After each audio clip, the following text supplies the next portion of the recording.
Hey, and welcome to the Weed Out, where we weed out the nonsense and talk about the bullshit happening in our backyard. I'm Spencer Fox Peterson with my co-host. Hi everyone, I'm Joanna Booty. Joanna, how are you today? I'm doing okay. As we were saying before we started recording with Danielle, this is like the exhaustion phase of the year where you start to settle into feeling a little cozy. So I'm doing well, but I'm tired. Yeah, I'm tired as well. My busy season is over at my job. So now it's the scramble of how to stay productive. But that's neither here nor there. And just happy to be breathing another day. And at the time of this recording, we're recording on October 11th. Unfortunately, some major world news has happened. Um, and we're talking about the Israeli occupation of Gaza and terrorist attacks by Hamas. We're not going to talk about that here today, but as the weed out, Joanna, hopefully correct me if I'm wrong, but we stand with the Palestinians. Um, it doesn't matter who the oppressor is; the oppressed always deserve our support. And um, as abolitionists, it's really important to note the tactics of the Israeli Defense Force (IDF) is very similar, and they train with our domestic policing here in the United States, and they're implementing a lot of technologies that are used to make Gaza an open air prison. So this issue in Gaza where people are being killed daily, it's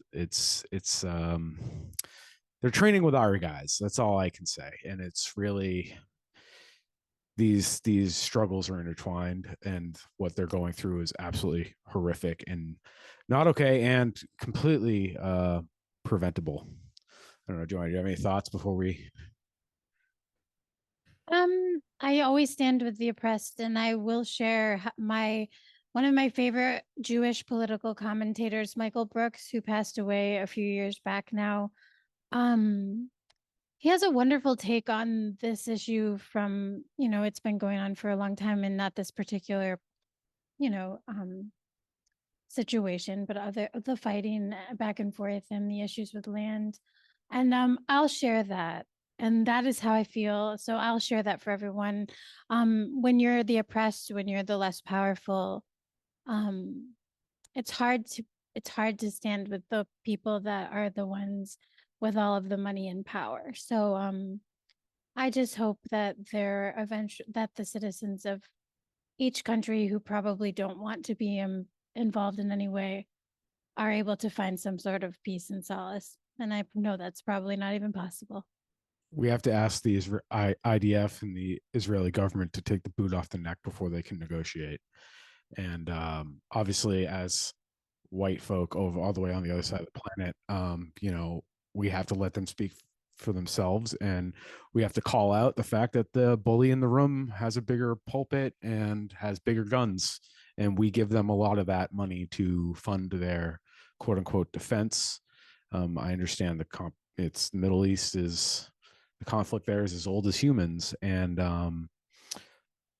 the one thing that strikes me and really gets under my skin is seeing how people in America are talking about people living in Gaza and conflating them and using dehumanizing language, calling them vermin, subhuman, all the things. And what would you all have been saying if when Nat Turner led a slave rebellion? What would y'all be saying when the Trail of Tears happened? Would you be saying, well, they're savages? Because it's literally the same the same language. And United States, we've been through this many times, and what we do to our indigenous people here, it's similar. But our propaganda is really good. So, and a lot of that happened long before digital cameras. So, solidarity with the Palestinians, and uh, yeah, it's really hard to witness another atrocity in a long list of atrocities.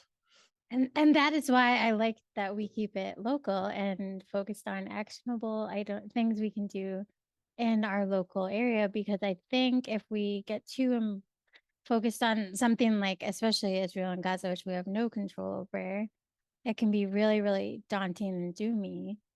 But today we have some of our friends from Decarcerate Western Mass Ballot Project with us. And they're talking about things that we can do in our own backyard, which I think is great on a positive note. Exactly. So I would also like to welcome Danielle back. Um, and decarcerate as a whole. Thank you for doing the work you're doing. And there's an upcoming election, so they're here to share some news with us. So Danielle, first of all, how I'm are good. you? As I was saying before, I'm definitely tired. It's that time of year where my energy starts to dip, but that's okay. We're obviously very busy because we're in the midst of the signature gathering campaign. And there's just a lot going on. This is on top of our bail fund work that we always do. So the bailout project is holding down Franklin counties, and we're working with members of Neighbor to Neighbor who are kind of helping to hold down Hampden County. And joining me today is Tamiq Kirkland, who is currently incarcerated at Sousa and is from Hampden County. And so he's one of the two folks who are currently incarcerated who helped start the No Longer 3/5 Coalition, which is the organization that's spearheading the current effort to collect over 75,000 signatures to end felony disenfranchisement. So Tamiq, you want to introduce yourself and why you wanted to start this issue? Hello, everybody. My name is Tamiq Kirkland. I've been incarcerated for going on 14 years now, and the No Longer 3/5 Coalition. The idea was important to us, or getting this done was important to us because we don't have any representation for incarcerated people. We don't have anyone representing us in those offices, so they don't create laws or anything that protect us at all. So we go through hell in here, basically, from with everything from the water that we have to drink to how they treat our visitors, or dealing with our mail, or physical abuse, mental abuse, and we don't have anything to protect us. We don't have any laws. They don't have anything for us because we can't vote for them. So until we're able to participate in a political process, we're really not going to have any representation. So it's very important that we're able to fix these things. And if people talk about reforming, but how do you reform it for people that's directly impacted by the system in this way are not able to participate in the political process that's made to reform things. Mm-hmm. Absolutely. Very well succinctly said. You have support on the outside as far as the people on this call. So I hope you can take some appreciation for that, and also just that work is hard, what you're doing and what you're advocating for, and it's really uphill battle. So it's commendable and deserves recognition, but also not until y'all get representation. And just because someone's incarcerated doesn't make them less of a person, and they deserve a say. Yeah, especially I think part of the thing that's this has been such a learning experience for all of us, right, Tamiq, because unfortunately, as much as Massachusetts likes to kind of talk about itself as a blue state, as being really democratic, they make things like ballot petitions really difficult. Like, it's a massive hurdle that you have to overcome. So like 75,000 signatures between the end of September, end of November is a lot of signatures. Yeah, It is a lot. it's That's a huge amount, and we're amount. all volunteers, right? So like we're not funded by a foundation, organization, or series of organizations. And a lot of ballot questions, they actually have paid signature gatherers, right? So they actually like pay people to do this, and that's how they're able to overcome this hurdle, and we can't. So it's been definitely kind of like a learning experience for us. And I know but one of the things that's really been important is like, this is an inside outside campaign, right? We have folks inside who are just as involved as folks outside, who are in leadership roles.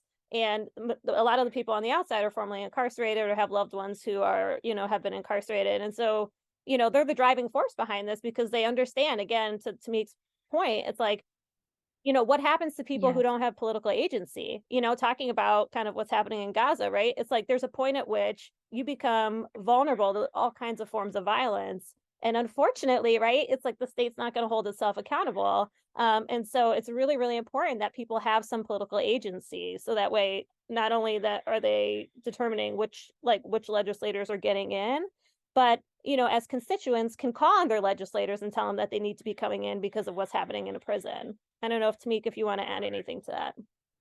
Yeah, no, I agree with you wholeheartedly, and that's really what it is. And you see sometimes, and then things get out of hand in here because of how people are treated in a officials here create the narrative like it's something different because we don't have the protection, so people just lash out at certain points. It's like you can't take it anymore, and that's really what it is. We don't have anyone because I've seen excuse me, I've seen like the officers like have dogs biting dude while he's cuffed up, and they just drag him down, and the superintendent was right on the unit when it happened. The commissioner was actually in the building, and the commissioner is appointed by the governor. Like, so these are the people that's putting, we're not able to, we don't have a voice in this at all.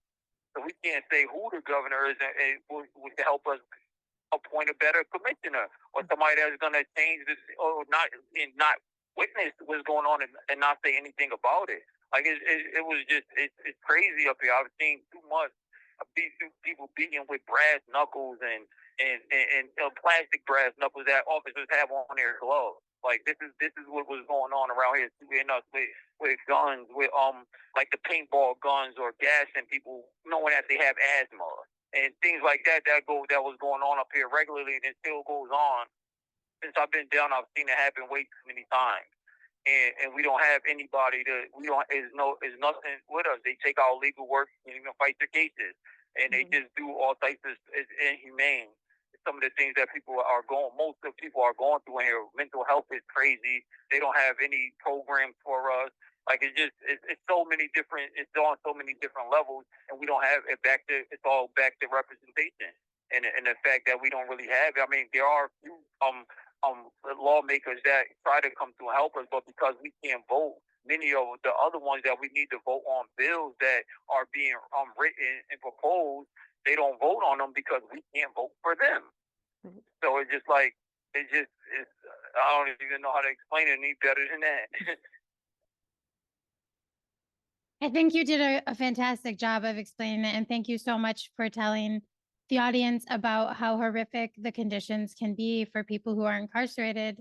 And I also think you made a fantastic point about if people are trying to claim that they want reform, how can they be doing that if they're going to deny you and our other neighbors and community members, family members from friends who are incarcerated? So thank you so much for sharing that, because I think that's really important for the audience to hear. Thank you. I appreciate that. I have a question. Maybe either of you could answer, so feel free. If I'm not incorrect, the ballot question, petitioning with the signatures you need, they have to be registered voters for it to so count, they do have to be registered voters.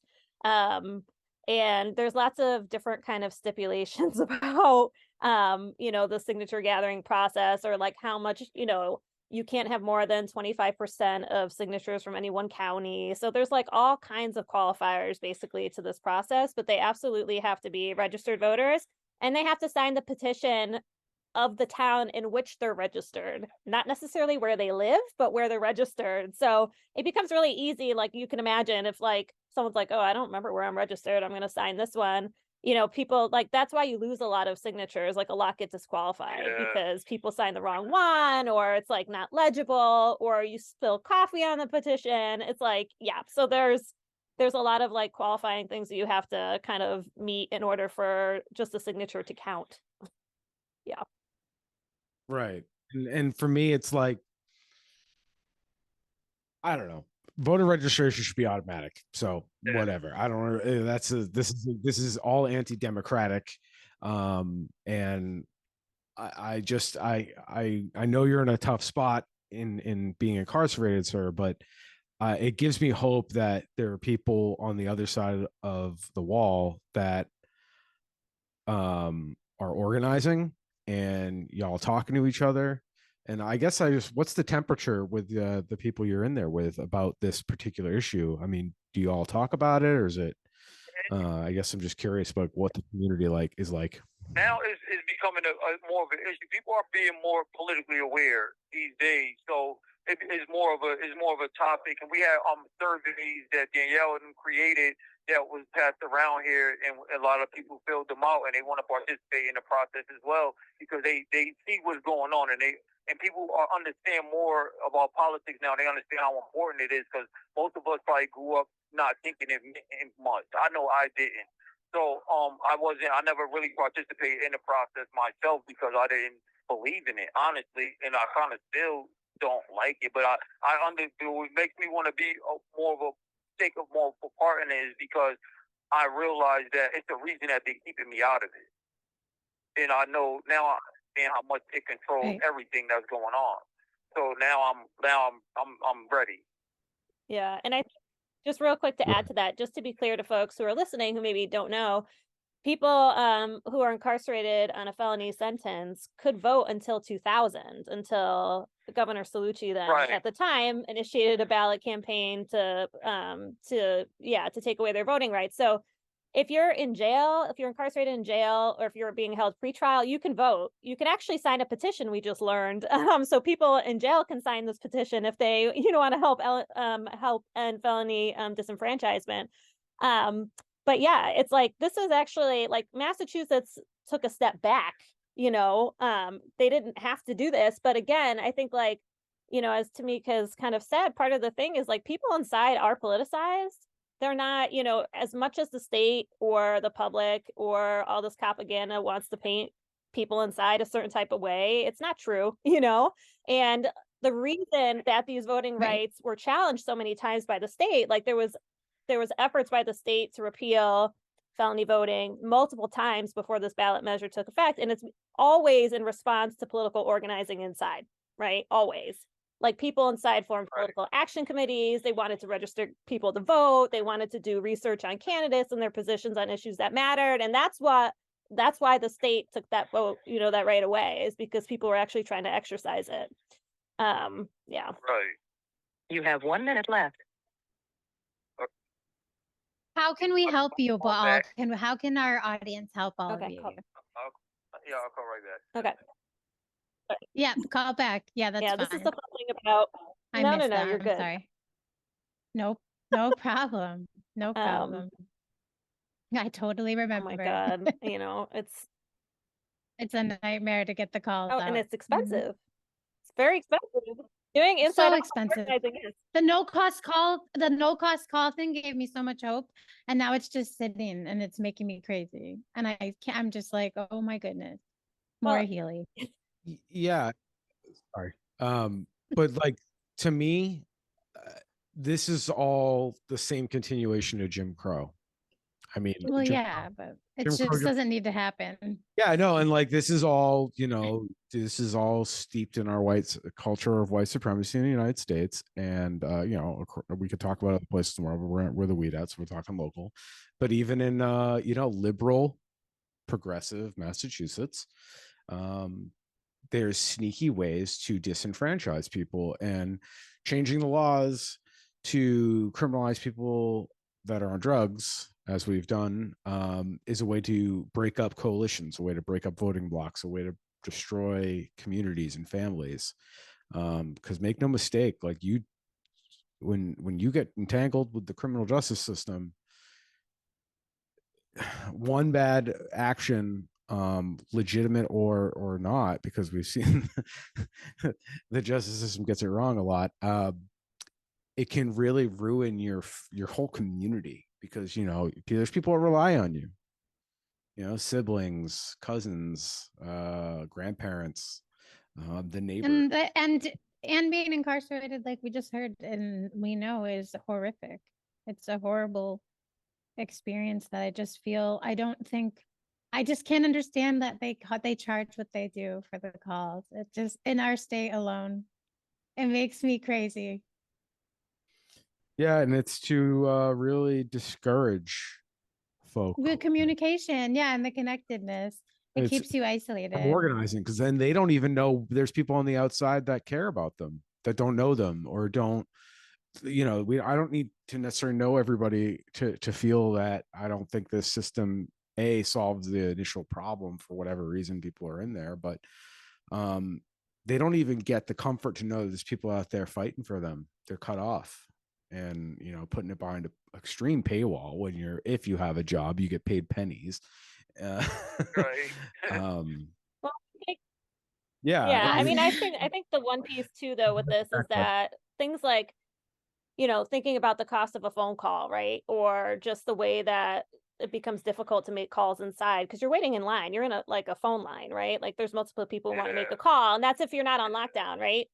But it's just Right. the difficulty of like being a parent of someone who's incarcerated, or a wife of someone who's incarcerated, or a child of someone who's incarcerated. Like legislators either know the financial burden that this puts on people, the mental stress, like the physical health effects of like loved ones with people inside actually lose time off their lifespan, right?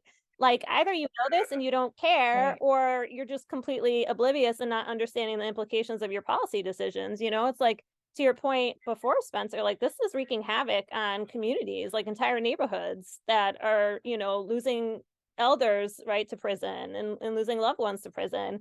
And then their families are also dealing with it on the outside. So it's like, it's not a discrete issue, I think, the way people frame it,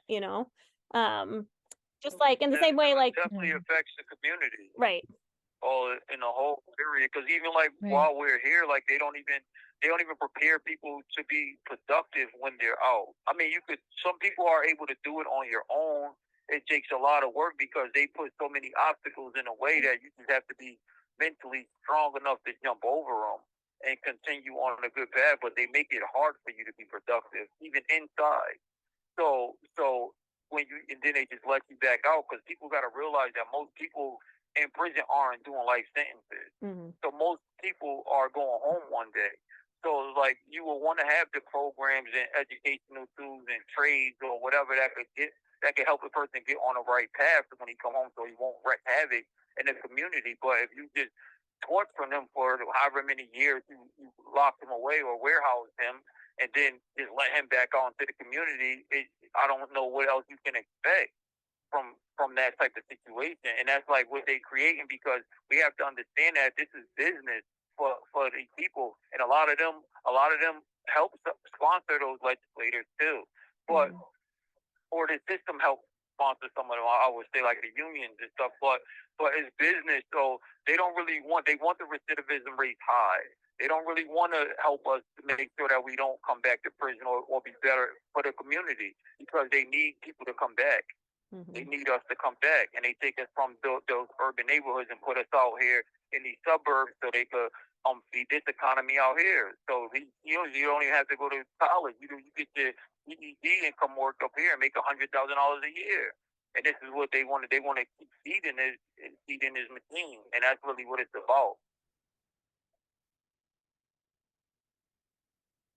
Yeah, and that's so dark and disgusting, and that is why we were so happy to have you on to talk about this 3/5 ballot initiative. And before we got cut off, I wanted to ask, how can we help on the outside? Like, what can we do? What can you let us all know as audience members, and how can I help in Hampshire? So it looks like Hampshire and Franklin County are being covered. Yep. By So you guys. we're the bail funds the kind of point. I'm really the point person for Hampshire Franklin. So yeah, I mean, we're always looking for volunteers because, as I said, this is 100% volunteer effort. And so we need people who want to gather signatures, like, again, in places where there's registered voters, preferably places where there's registered voters who we know are going to be kind of progressive on this issue. All the polling data has showed that basically it's like younger people are most progressive on it, and then it get increasingly less so as folks get older. And so, yeah, we're definitely looking for people who want to collect signatures. If you have, if you're at a workplace where there's a lot of people that you think would be interested, or if you go to events and you want to, do a couple hours of signature gathering there, yeah, that's a huge need for us, is just the more people we have doing this, because, 75,000 is a lot, but if you if you can get 700 people collecting signatures, like we could absolutely kind of I think, get Reach the there. goal. Yeah. And so, and it's gonna take work, and it's Yep. and the time is short now, so we only got 6 weeks left. So mhm. we really need help. We really need people to onboard people that or organizations that could help us reach this goal, because this is very important, not only for us incarcerated, but for the communities in general. Yep. Yeah. And so if folks are trying to figure out like how to get Absolutely. involved or how to make contact, we have a bit.ly, which is like, bit.ly/right, and then the number 2 vote MA. We have a link tree, like, we have our No Longer 3/5 website. So there's like multiple ways for folks if they want to get in contact. They can reach out to the bail fund, Decarcerate, Western Mass Bailout Project, and we'll get in touch with folks who reach out that way too. I believe Awesome. Neighbor to Neighbor has been Yeah, involved as so well, Katie right? from Neighbor to Neighbor has been the kind of point person for Hampden County, and so their members have been really great. Like coming up here to Hampshire County to collect signatures, showing up at the Big E, which was apparently quite Yeah. the experience. Yeah, so yeah, and then there's other organizations like Justice for Housing is helping. This is one of their campaigns out in Eastern Mass and Boston. So we have like folks across the state. But yeah, we can just always use more support. Yeah. We will link everything on our website when we post the episode for everybody at home. Everything that was mentioned, Joanna will definitely make sure is in the episode notes. She's our rock star that does all the collating and stapling and the so thank you, Joanna. Just give her a peek behind the camera, behind the curtain. But all that stuff will be on the website, so that way if you missed it, it'll all be there for you to go. And if anybody has any questions, you can always reach out to Joanna and I, the weedout@gmail.com. We will do our best to network wherever y'all are looking to be networked towards, or you can find us on the social media and DM us, tag us, whatever. Well, we're pretty responsive. And off air, Danielle and Tamik, I'd love to volunteer up here in Montague. So I haven't had a chance to let you know about that yet, but I'd love to get signatures for you. So I'll email you after we're done recording, and you've got me at least up here. I'm sure there's some other people we can Awesome. get together That's too. awesome. All right, that's definitely appreciated.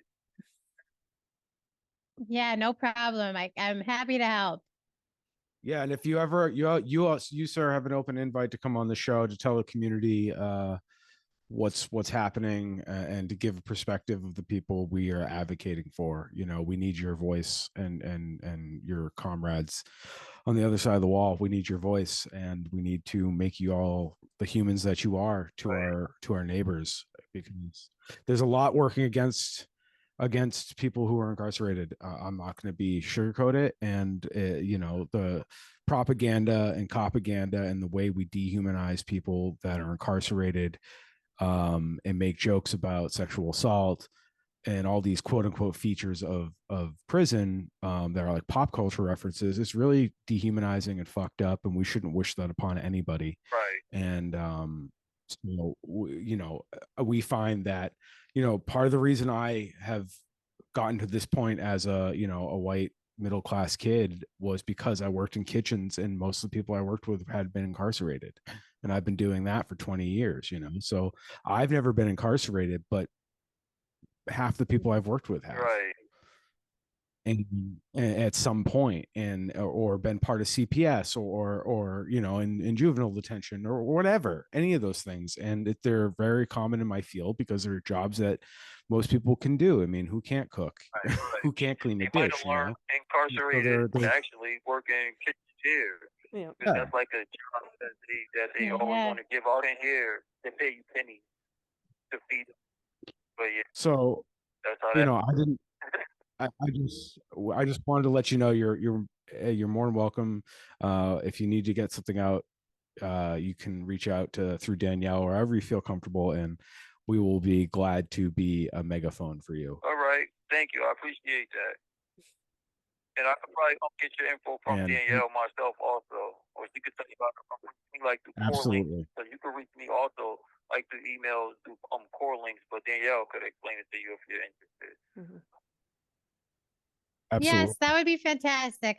We would really Yeah, like that. Tamiq's I didn't actually Tamiq and I had talked prior at one point, but really got to know each other through this campaign, and I was really happy that y'all were open to having him call in because, more than like I think pretty much anybody who's involved in this campaign, I think Tamiq makes the connections like completely effortlessly between like why we're doing this work, why it matters. And so I've been really Thank you. grateful to work alongside him.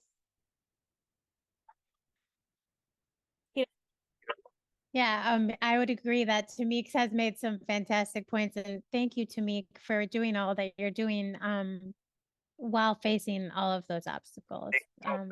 You do have support. Yeah, we're really happy to have you. It's wonderful to get your perspective, and like Danielle said, you nail all the points on why it's so important that this happens and that people have a voice even though they may have had issues and be incarcerated. It doesn't mean that you don't deserve the right to vote and make your opinion and voice heard. That's really important. Thank you. He's blushing. You just can't see it. He's being complimented. That's okay. That's okay. I am too. I am too, because I'm so thankful for all of the work that you at Decarcerate do, and what Decarcerate Western Mass. As someone like Spence mentioned his background, I have incarcerated formerly incarcerated family members.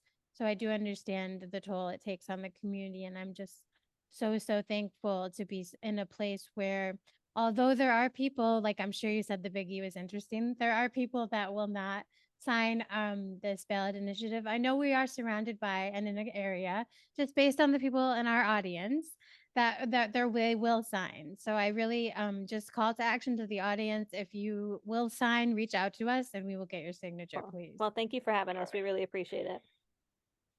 I think Yes, please take care, and everyone else too, anytime. all of the outside organizers that have been helping us through it. I really but we couldn't really do it without y'all.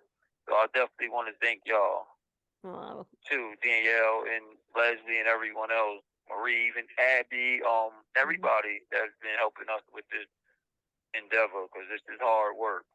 Mm-hmm. Sure is. Yep. Appreciate that, Tamiq. Yeah. Yeah, well, we were just so glad to have you on, and Awesome. anytime. Thank you so much. All right, thank y'all. Well, special thanks to Danielle, Decarcerate, and our guest Tamiq,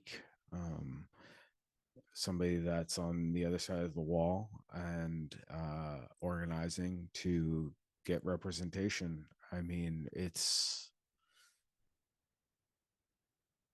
just impressive.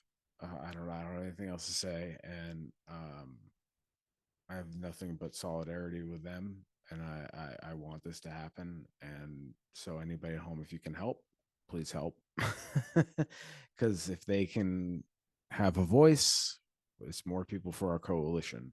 So Joanna, thoughts before we move on to our everybody's favorite segment?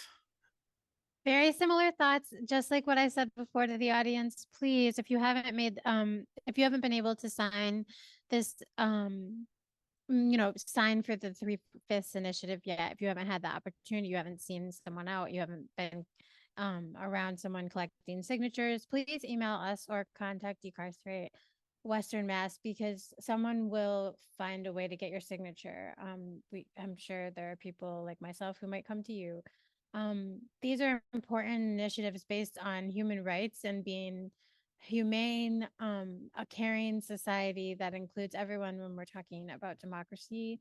And like Danielle said, we've gone back and when we take people's voting rights away. So this should be a no-brainer. I know it might be hard for some people, but I don't think our listeners are those people. So I really hope that everyone listening will really try to get their signature on someone's usually it's like a petition form. So whoever you connect with, please do that if you can. That's my call to action. Very well said. Thank you, Joanna, for those final thoughts. And it's just been a really sobering time this last week. As we said, with the conflict in the Middle East, we got conflict in Europe, pending conflict in Asia, as always. And it sucks. But we do have our problems here in our backyard. We can be thankful that we don't have rockets flying. It is important to put everything into perspective, but we have 25% of the world's incarcerated, like in actual prisons, not internment camps, not refugee camps, but like on crimes, quote unquote, with 5% of the world's population. So 25% of the total incarcerated and 5% of the world's population. Well, and like Tamiq so eloquently said, it's a business, and that's wrong. That's not right. It's set up to fail. Once you start tumbling down that path, it's another way to scoop you. And some of us, it's for us working class people, it's the grind of making just enough money and to keep you going back, and they tax the hell out of you. You don't get much services back. Well, yeah, the fees that for just being on parole, the amount of fees that are involved, the call costs, like we talked about, like everything. It's all some of the stuff that you're doing, and once you're out, you're not even doing anything technically wrong. It's just you're poor. Right. Like it's just the system is just like you said, it sets you up to it's a revolving door. And even other things more that aren't always jail time. It depends on your skin tone, I guess. But like DUIs, that shit gets my goat, because if people are getting DUIs, usually you get a couple of them before you go to jail. And I just see somebody with a substance abuse problem and a self-control problem, and I don't see how throwing him in a cage is going to fix that problem. Well, no, it doesn't. But I think that holds true for any substance abuse issue. And I know. I'm just thinking of something that's kind of socially acceptable, like to be there's a stigma around heroin and painkillers. There is, but those people still need help too. And I think often they're dumped into incarceration where they do not get the care they need either. It's like nuts. You get more strikes with alcohol, in my opinion. You know what I mean? Like you can fuck up. Oh yeah. Other drugs, and like regardless, like the person who's hurting is the individual, and then that's hurting their community. So I don't see how a cage solves any of that. But I'd like to point out something we always talk about too, that like laws change and are really just based on like what, like the law to take away the voting rights in 2000, like Danielle mentioned. And I know you said like alcohol is more acceptable now, but when I was in high school, and I think it was probably until 2000 or 2000 in the early 2000s, it changed. If you had like an ounce, I don't know if it had to be an ounce, it was a certain amount of weed on you, and say you had it in more than like one bag, they could get you on intent to distribute, and it was a minimum of 2.5 years in prison, no matter what. Oh yeah. And like that's just for what we can get at dispensaries now. It's wild. So I depending on who you are, social status wise,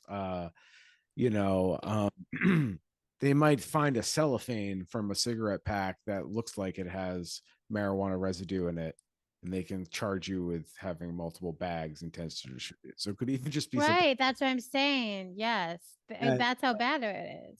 As like I had this friend in college. He got pinched at the New Hampshire border going home, and he spent the night in jail, and they threatened him with all sorts of shit because basically that he was a slob. Like all his wrappers were on the floor, and they charged him with intent to distribute. Oh my God.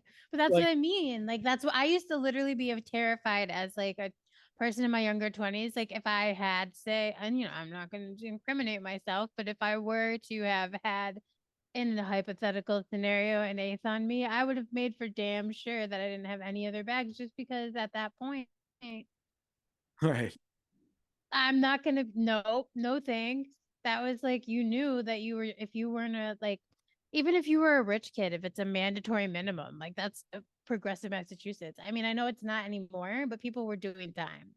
Like it's just not. Well, I mean, if you have enough money, and you know how to file motions, you're eventually going to catch a prosecutor sleeping, and there's ways out. Yeah, maybe, but I'm like, it's just it is to Yeah. think back and where we are now. It's kind of a wild thing. Right. You know, oh, with the, and then, yeah, sorry. With the weed, with the weed scenario It's- now, you know. Yeah, it's like crime is a construct. It used to be a crime to be a witch. It's such a construct. It might still Right. be a crime to be a witch for all I fucking know. Legal people, please reach out. Wouldn't Yeah, be we need representation. because honestly, you know, I might be called a witch. I don't know. Like, I absolutely would be called a witch, but it's fine. You know, all I've got left is being a witch and my looks. So anyways, all right, everybody. Thank you. This has been a heavy episode, so we're gonna wrap it up, I guess, with some ghoulery and tomfoolery. Joanna, are you ready for the ghoulery and tomfoolery of the week? always. Oh boy. Okay, so it is been widely reported, but this is from the Worcester Telegram. I'm pulling this article from. I'm gonna pull it up on the screen because we can, you know.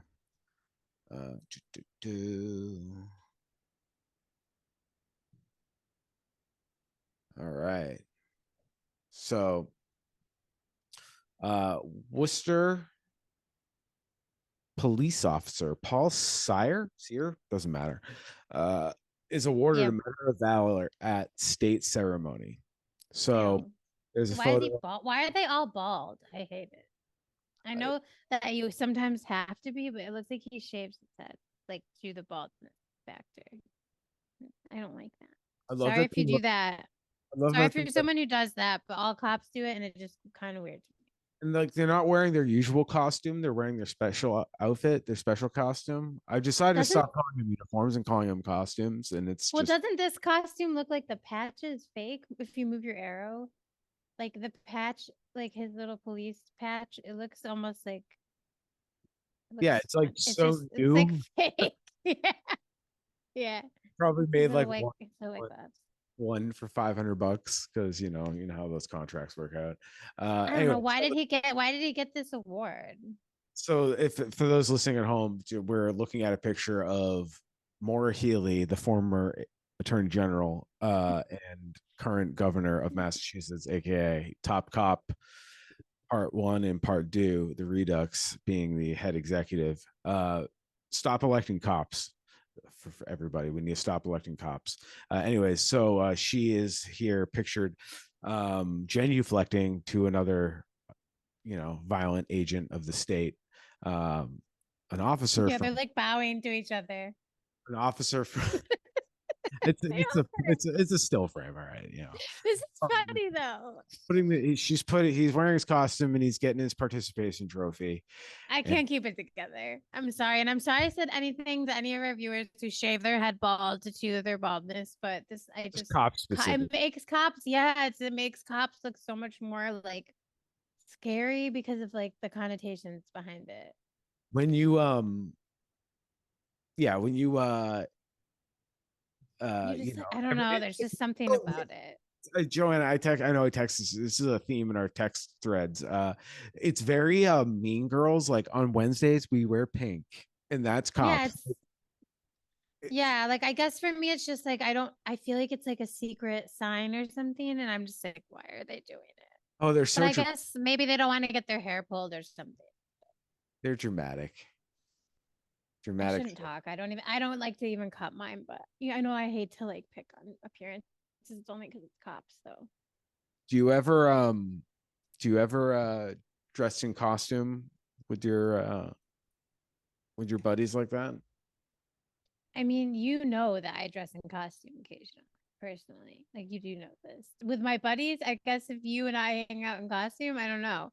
Together? Do we consider what? Do you have friends you like go LARPing like the cops do? No. Playing warrior? Do you? No. No, the most I can assume is like I would think people might think like I like for Halloween is probably my favorite holiday and I like wearing costumes, but like the cop costume is so embarrassing. I would never wear that. Oh yeah? Why is that? I don't know. It like being a cop is, you know, kind of the worst thing. Yeah, it's like I really, it's like, you know, the Star Wars, like the guys that can't shoot straight in Star Wars that wear white costumes, like they weren't good guys. That's what I'm saying. So what did this cop get Valor Awards Oh for? yeah, Like, what is this? I Like gotta he's get being this. knighted? Couldn't get past. Yeah, he's getting. You know, he's getting it's a participation trophy. You know, it's for bravery, whatever the fuck that means. Like, So nothing happened to him. It's just like he served a long time, and they're like, "You're so good." get to the meat of this. So, Worcester police officer Paul E. Sear, lower right, leads a line of honorees into the 40th annual Trooper George L. Hanna Memorial Awards for bravery at Mechanics Hall Tuesday, October 10th, 2023. He was awarded the Medal of Valor at the ceremony. Medal of Valor. Oh my God. Look at hang on. I gotta screen share this again. Oh no, my mouse is being funny. Basically, this is another screenshot.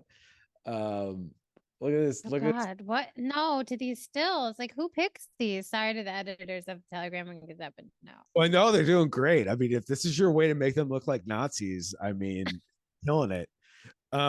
Like, come I'd be on. so mad. I'd be like, really? That's the one you Can picked? you Okay. see my cursor on the screen? Can you see look at they got a fucking blue line on the badge. Oh, that should That dude's a not be fucking allowed. Nazi, dude. That's a Nazi. That should not be allowed. Is that the guy that got the badge? That got the award? Uh, I can't. yes. Officer, Oh yes. my God. Oh my God. Oh my No way. gosh. So honestly, I feel like contacting the governor with this slide to be like, I would like all police officers to not be allowed to wear the thin blue line. To deface their Like uniform. they're That's not our well, uniform. to face a taxpayer uniform. It's not even theirs, in my opinion. So But like they're defacing a costume, our costumes. their cost, yeah, like that's Well, there are that's costumes to be the people. yeah, they are, but I don't want him wearing. They should not be allowed to have those. And again, progressive Massachusetts. But since he has a thin blue line flag, I don't feel as bad about being questionable about why he Oh, has look a at the thin award head. for valor. The award for valor has it. Do you see that on the screen? No, that should be a what is That's some happening? Nazi shit. That is some Nazi shit. Oh my How God. do This is how this is unreal. I how is that okay? How I am a little bit gotta go to I'm a our little bit you gotta go speechless here. and you gotta see this. This is wild. Wow. I didn't think this was allowed. Like as a I didn't oh wow. Facing an American flag, the precious little fucking bars and stars. As oh my. Anyways, Holy Brave- shit. this is like a BuzzFeed article. This isn't even an article. Where the fuck was the article I read earlier? Anyways, oh maybe. Anyways, I guess I gotta go find another article. But Jesus Christ. dude, the thin blue line being in there, holy shit. Well, the fact that it was on his weird thin blue line badge, but then it's actually the award, that's insane. Insane. Like, And I think it goes over that little band that goes around. So those listening at home, when they put the thin blue line on their badge, it's like a rubber band that goes around the middle of the badge, and that's generally where their identifying marker would be, like their number or their name or both. So they're using that Nazi symbol to cover up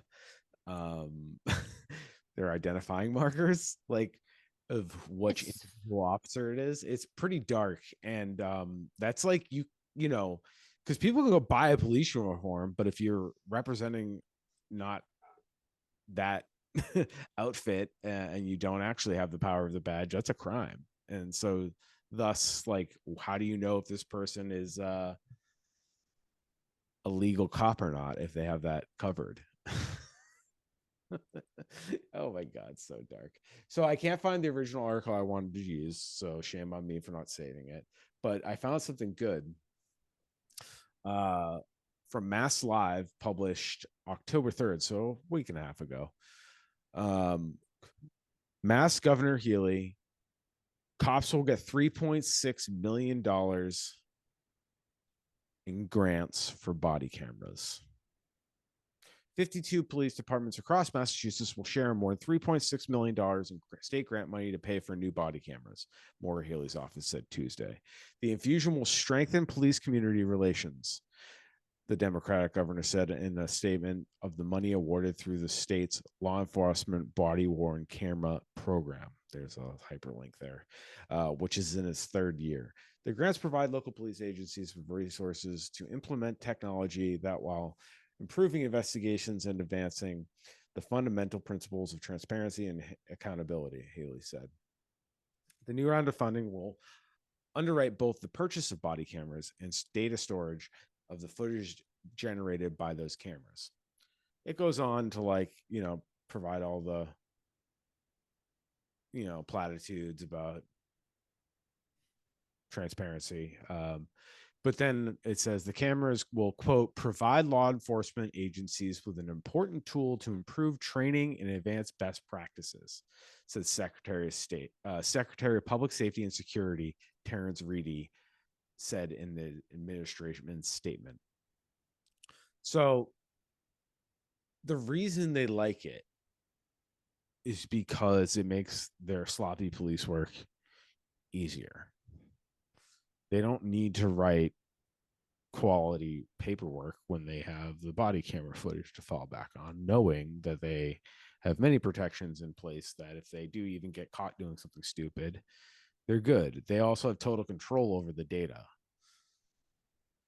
And in my opinion, when you have a cloud-based service and it's being updated in real time or as close to real time, end of the shift, you're creating a dragnet for ICE to find illegal immigrants or to find unwanted people deemed by the ownership class in the state. So, yeah, this is all very dystopian and bad. And body-worn cameras, if the police want something, no, it's not in our best interest. That's all I have to say about body-worn cameras. Whenever the police are super into it, just know there's an alternate reason they want it. Joanna, thoughts? So I think we also have, you're completely right there. I think we also have years of data. So 15 years ago, I would have been someone who said, we need body cameras, we need reform. We weren't at the defund point necessarily. Personally, I wasn't there. I may have wanted to abolish prisons, but I didn't even know, actually. I just wanted them gone. But so I think once you look at all of the ways that body cameras have been used against the public, and for the police the benefit of the police in the end. So it's not just what you said that we're not just saying oh, the cops will just use it this way. There's at least a decade's worth of data that shows they'll do that. And I know people argue oh, well, in the George Floyd, and that we go to that because it was, something that did mobilize people and make people aware of the atrocities that are happening when it comes to policing in the United States. I think that was an important time in America and a horrible atrocity that occurred. But it wasn't the body camera footage that initially sparked people having access to see what really happened. It was a bystander filming the police. And I think that led them to potentially looking at body camera footage. But I just want us to remember that you should be filming the cops. You should be watching the police. You should have the footage of them. Them having a camera on them doesn't necessarily, and oftentimes means the more protections for them. They you see how easy it is in our past episodes for them to not provide you with the information, even if they have it, to just not give you access to the video and the camera footage even. So I just agree, Spence, on this. Yeah, it's just I think talking about this, even though we agree on the topic, it's interesting to like just point out it's so many reasons it's like flawed. And like every different person, you could have a table full of people that all agree body cameras are a flawed issue. And some will say like, oh no, we absolutely need it, but we should have instant access to it after every shift. And I'm kind of like, even like, why don't we just abolish cops? It sounds like a whole extra work. Just more tech given to cops doesn't like necessarily solve the problem. I guess is like that's my thesis. But you could have 10 people at a table, everybody have a different reason for it, and that's how flawed this is. Everybody will have a criticism for it, and it will all be different. Like I was not anti body camera camera, but like somebody pointed out, like, yo, they control the data, so and then you have to spend time and money to like fight them tooth and nail to get it.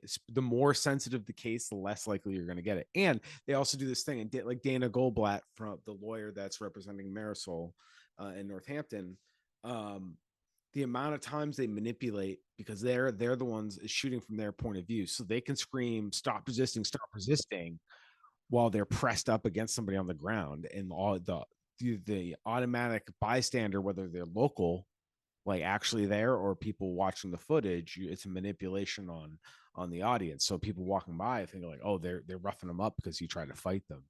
You know, they didn't see the initial interaction, but they just see somebody struggling, and so they stay away. You know, maybe they film the police in that scenario.